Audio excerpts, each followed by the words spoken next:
Magandang hapon pong muli sa inyong lahat ng mga nanonood ng Showbiz Police. Siya po ay nakilala bilang batang aktres na talagang umagaw ng atensyon ng publiko sa pamamagitan po ng Ana Karenina. Totoo ba nang siya ay umalis? Ay may laman ang kanyang tiyan. Ngayong hapon, tutumbukin po natin yan kasama ang maganda pa rin, si Antoinette Tos. Kamusta ka na, Ana? Hello. Na-miss kita. Na-miss ko rin po kayo. Thank you. So, yun yung unang tanong ko sa iyo. Walang naniwala ng pagiging actress mo sa Hollywood. Nangyari, ang dahilan. I guess never din po ako na-bother kahit dati. Kasi alam ko naman pong hindi totoo. Kasi ever since naman, open naman talaga ako about kahit yung relationship namin before. Antoinette, bakit ganon? Kahit nawala ka na ng isang dekada, pilit pa rin idinidikit ang pangalan mo kay Ding Dong samantalang nagkaroon na ng Karel. Nandiyan na si Marian ngayon. Ano dahilan? I think kasi siguro nung umalis po ako, baka yung dating medyo parang naputol bigla. Biglaan. So siguro ano lang po, yung alaala din ng mga teenage years ng mga tao. Pero gaano mong itinatago sa puso mo yung naging relasyon? Ay, things change naman po eh. Parang you move on and you grow up.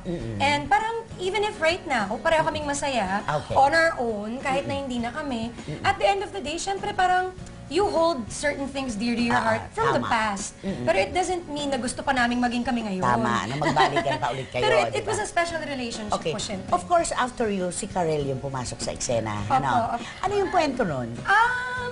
Actually, ever since naman friends kami ni Karel, saka nakita na po kami since I arrived. Kumusta na kayo? Okay po, okay. Actually, nung unang nagkita pa lang kami, ang ganda na kagad ng energy with both of us. Kasi ako hindi naman po ako nagtatanim ng kahit ano eh. Parang, for me, ika nga din, diba, sa mga babae lalo na, boys and girls, sinasabi nila pagdating sa pag-ibig, parang talo-talo lahat. Meron daw kasi nagtanong kay Marian. Ang sabi raw, nagkita na ba kayo ni Antoinette Tos? Ang sagot daw niya, who's she? Ay, ganon! Ako hindi ko personal na pinaniniwalaan dahil hindi ko narinig. Baka nagjo-joke lang siya. Joke? Imposible hindi naman niya ako kilala. Oo naman.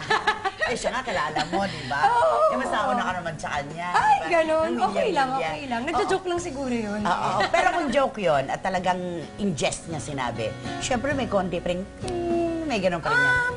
Honestly talaga ako, hindi ako mabilis maano sa mga ganyan-ganyan eh. Parang sige, kung anong gustong sabihin, go, yung ganon. Gaano mo minahal si Ding Dong Dantes? Ay, nako, first boyfriend ko po kasi siya. So first love, basically... Never dies ba? Ay, hindi. Hindi naman sa first love never dies. Siyempre, parang, kaya nga first love. Kasi sometimes it doesn't end up being your first and last. I was hoping. It was definitely a great love. Talagang nadaanan namin yung mga you and me against the world na moments. Oo nga. Pwede ba nating i-trace kung sinong nang iwan kanino? Sino nag-desisyon? Mahirap yan. Paano yung pag-iwalay? I think, nung time na naghiwalay po kami, medyo we were having problems na rin po talaga. Dahil ang hirap ng long distance. Kasi 3 years po kami nag-long distance. Tapos syempre, hindi po nakakatulong yung chismis. Kahit na ayaw mo pong maapektuhan, ang hilig pong manggatong ng mga tao. And then, hindi na po kami nagkita nun. Mga 3 years later na po kami nagkita. Okay. At unang pagkikita pagkatapos ng 3 taon?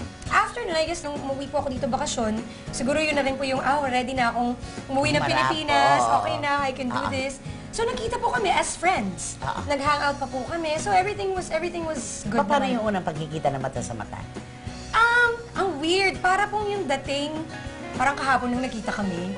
Yung ganun kasi, ang tagal din po namin. It's like an old friend. Masaya po. Pero we accept that it's time to move forward and live a new life. And Tama yun. Okay, it was a good meet-up po. At ilang panahon ka napagod sa pagsagot na wala kang anak kay Ding Dong? Ay, tagal hindi naman po sa napapagod ako. Pero wish ko na lang po talaga na wag na akong pag-isipan ng ganun. Kung totoo po, walang problema eh. Isang dekada na nawala si Antoinette Tos dito sa Pilipinas. Kumusta po ang buhay niya sa Amerika? Yan po ang mapapanood natin bukas dito lamang po sa Showbiz Police. Tanong ikaw ay umalis dito sa Pilipinas, ang iyong buhay, syempre, hindi naman siguro namuhay ka na mag-isa lang. Diba? Masaya ka ngayon. So ngayon ay bukas na bukas ang puso ni Antoinette Tos.